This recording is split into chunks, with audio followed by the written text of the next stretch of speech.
बहुजन सौरभ, बहुजनांच्या सामाजिक व सांस्कृतिक चळवळीचे मुखपत्र। नमस्ते, जय भीम। मैं एडवोकेट डॉक्टर सिद्धार्थ कांबले, दैनिक बहुजन सौरभ का मुख्य संपादक।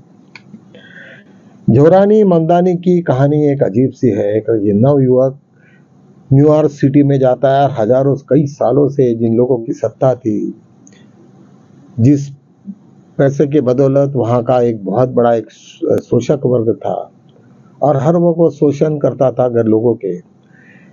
आज उन लोगों में जो परिवर्तन हुआ, वो परिवर्तन रियली हम लोगों को एक बहुत बड़ी एक शिक्षा देता है। मित्रों, हम लोग जब वहां पे जिस तरीका से हालात हुए, उन लोगों ने कहा कि भाई ये देश में यहाँ के लोगों से, न्यूयॉर्क के लोगों को क्या चाहिए? उनको चाहिए चीप ट्रांसपोर्ट, फ्री ट्रांसपोर्ट। उनको चाहिए कि जो हाउसेस है वो एकदम से सस्ते हो, जो आना जाना कर सके। वहाँ पे गाड़ियों की जो स्पीड है, बसेस की स्पीड है, वो बहुत कम है, जिसके वजह से काफी दूर दूर से लोग आते हैं। तुम्हें मालूम होगा कि अमेरिका में सिटी से अलावा लोग 100 माइल, 200 माइल, 300 माइल से लोग रोज आना जाना करते हैं और उसमें अपना बहुत वक्त बर्बाद करते हैं, अपना पैसा बर्बाद करते हैं, क्योंकि न्यूयॉर्क सिटी में रहने के लिए बहुत ही कॉस्टली होता है और सब लोग अफोर्ड नहीं कर सकते। तो करके लोग ऐसे दूर दूर रहते हैं और वहां से वो सुबह में आते हैं और फिर वो शाम को वापस जाते हैं, जिसके वजह से उनका काफी समय बर्बाद होता है। उन लोगों ने यहाँ पे ममदानी ने ये देखा कि भाई हम लोगों को इनसे कैसे राहत दे। लोगों को कोई किसी की जरूरत नहीं रहती, हमें ये मुस्लिम है या क्या है, क्या नहीं हुआ, अभी हम लोग देखते हैं। लेकिन जो भी हमारी मुसीबतों को बोले कि भाई नहीं ये मुसीबतें हम तुम्हारी दूर करेंगे, तो निश्चित रूप से लोग एक दूसरे को जुड़ते हैं, कहते हैं छोड़ दे यार, उसका जात पात का क्या करना है। लेकिन यही बात जब इंडिया में आ जाती है तो हमारे भी यहाँ उसी टाइप का व्यवहार होता है। अरे वो मुस्लिम है यार, उसको मत वोट करो। अरे वो दलित है यार, उसको क्या वोट करते हैं। अरे नहीं यार, वो ऐसा है, वो वैसा है। वो आप अपने जाति में इतने लोगों को विभाजित करके रखते हैं, जिसका वो उनको शादियां हो, त्योहार हो, उनके हर चीजों से एक दूसरे को एक डिफरेंट ऐसा कल्चर हमें दिखता है इंडिया में। जो लोग कॉमन सोचते ही नहीं, जाति के नाम पे सोचते हैं। लेकिन ये समीकरण कुछ दिन से बदल रहा है। राहुल गांधी और प्रियंका गांधी, ये दोनों शख्स ने आज देश के ऐसे हालत बदल दी है कि लोगों को सोचने के लिए मजबूर कर दिया। ये सबसे बड़ा उसका उदाहरण है अभी यहाँ का बिहार। काफी सालों से राहुल गांधी तो काफी सक्रिय थे, 15-20 साल से भी आज राजनीति में है, लेकिन 10 साल तक वो मोदी के इसमें केवल वो देखते रहे और उसके बाद में उन्होंने सब सोचा समझा कि यहाँ पे इनके नस क्या है, और नस होने के बाद में जब दबाना चालू कर दिया तो अभी धीरे धीरे जिससे इलेक्शन पलटे और फिर हरियाणा का इलेक्शन, महाराष्ट्र का, एमपी का इलेक्शन, राजस्थान का इलेक्शन जिस तरीका से पलटा और लोगों ने जिस तरीका से गेम खेला, लोग भी होने के बाद में यदि यंत्रणा तुम्हारे पास में नहीं है तो यहाँ पे कोई खुशी का काम नहीं आता। लेकिन यंत्रणा को कंट्रोल कौन करेगा? इस वक्त अभी बिहार की ऐसी बातें हुई कि जहां प्रियंका गांधी और इन लोगों ने चीफ इलेक्शन कमीशन और उनके दोनों साथियों के नाम लेके उन्हें कहा कि ये देश के सबसे बड़े गद्दार और दुश्मन है। लोगों को ललकारा, लोगों को कहा कि अभी तुम्हें देश का कॉन्स्टिट्यूशन बचाने के लिए हर जगह हर कोशिश करनी पड़ेगी कि वोट चोरी न हो पाए, और वो हर आदमी, हर लोग, जैसे जैसे भी जिन लोगों के नाम कटे और कुछ ये हुए, बहुत कम हुआ वैसे, लेकिन वो लोग पूरे के पूरे कैमरा में आके चीफ इलेक्शन कमीशन को तुरंत उनको इंटीमेट किए। कई जगह पे पुलिसों के ने ऐसे संदिग्ध लोगों को पकड़ा। और जिस तरीका से मैं कहने का मतलब, मुझे यही बात कहनी है कि जैसे भी अमेरिका में ये जात का बंधन जब नहीं है, तब वहां पे खुली सोच होती है। लोगों ने काफी यहाँ तक मंगलानी को उन्होंने ये कहा कि ये मुस्लिम है, टेररिस्ट है, ये है, वो है, सब कुछ नहीं। लोगों ने भूल के जात से ऊपर उठे।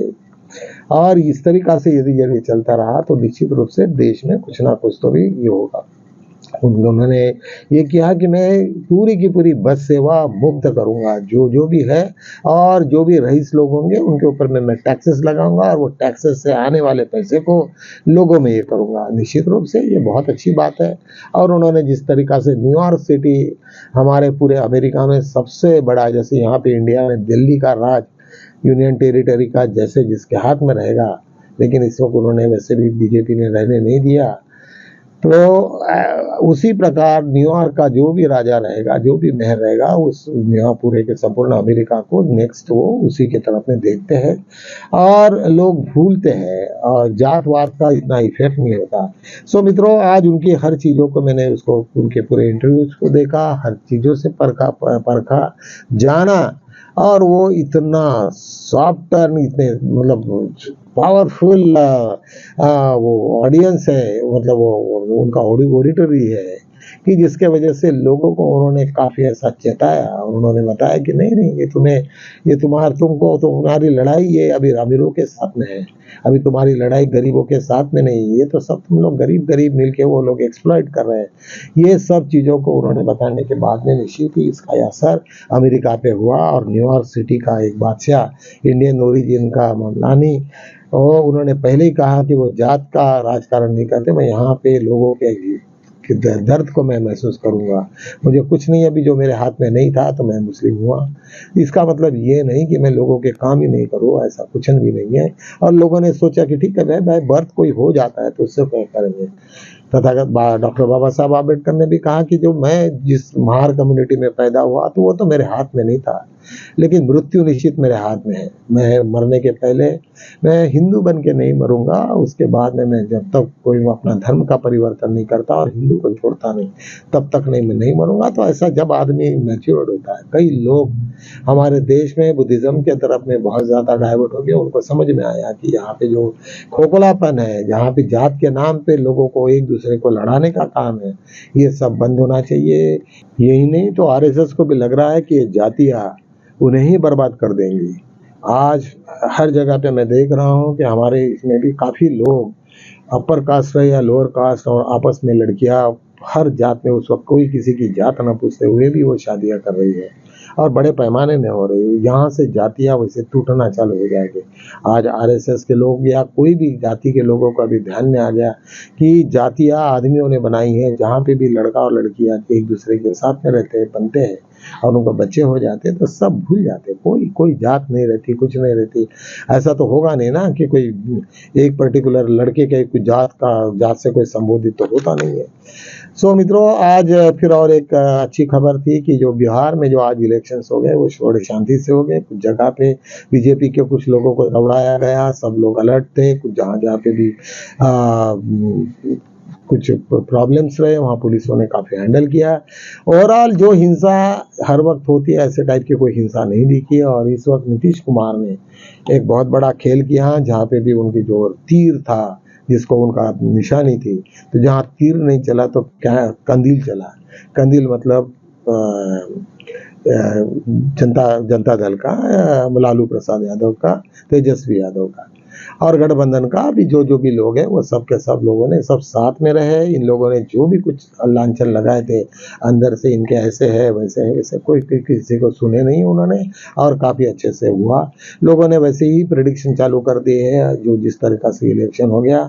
लेकिन चीफ इलेक्शन कमीशन के सामने में बहुत बड़ी समस्या आ गई कि उन लोगों ने जिस तरीक़ा से चोरी का गेम किया था और चल रहा था उनका, वो नहीं चला, क्योंकि लोगों ने पूरे वीडियो के साथ में तैयार थे कितने बजे फूल बूथ हो गया वहाँ से। उसके बाद में उनको तुरंत उनको सर्टिफिकेट मिला कि हमारे बूथ में कितना वोटिंग हुआ, कितना हुआ, मेल कितने, फीमेल कितने, और उसके हिसाब से हर जगह पे एक्सचेंज हो जाएगा। तो निश्चित रूप से अभी जहाँ कुछ खेल होता था वो खेल होना थोड़ा कम होगा, क्योंकि एक पर्टिकुलर आवर्स के बाद में कितने बूथ हो गए और बढ़ा के कितने बड़ा हो गया और कैसे बढ़ाओगे, तो ये थोड़ा सा खेल कभी कम हो गया। निश्चित रूप से मुझे ऐसा लगता कि जिस तरीक़ा से राहुल गांधी अटैकिंग है तो सब लोग डरे हुए हैं, चोर लोग भी डरे हैं कि हमें आज ना कल बहुत ज़्यादा उसका भुगतान ये करना पड़ेगा, उसका नुकसान होगा।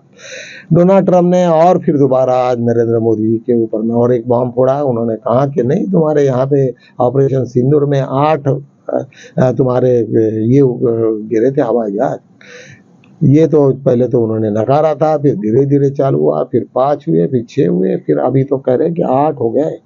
अभी उस वक्त अभी नरेंद्र मोदी चुपचाप रहा और वहाँ पे वायुसेना ने ये सब इसको कहा। तो ऑपरेशन सिंदूर कितना बुरा रहा, हुआ तो कुछ नहीं, लेकिन हमने कितने करोड़ों का नुकसान करवाया और हमारे लोग मारे गए उसमें।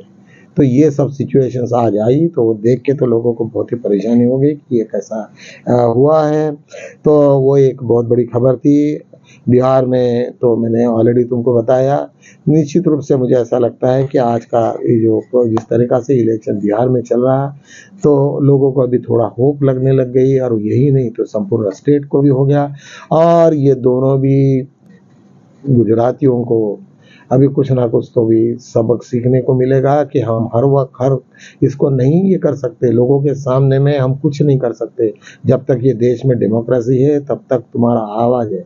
आवाज उठाने वाले राहुल गांधी जैसे बहुत सारे लोग मिल जाते हैं तो निश्चित रूप से उसमें एक बहुत बड़ा आवाज, बहुत बड़ी ताकत होती है। निश्चित रूप से अभी बाकी भी स्टेट में वैसे ही होगा तो अभी चीफ इलेक्शन कमीशन को तो बहुत ही परेशानी हो जाएगी। चलो तो हम आज का वीडियो वही खत्म करते हैं। कल मिलेंगे नए मुद्दों के साथ, नए विचारों के साथ में। तब तक के लिए जय हिंद।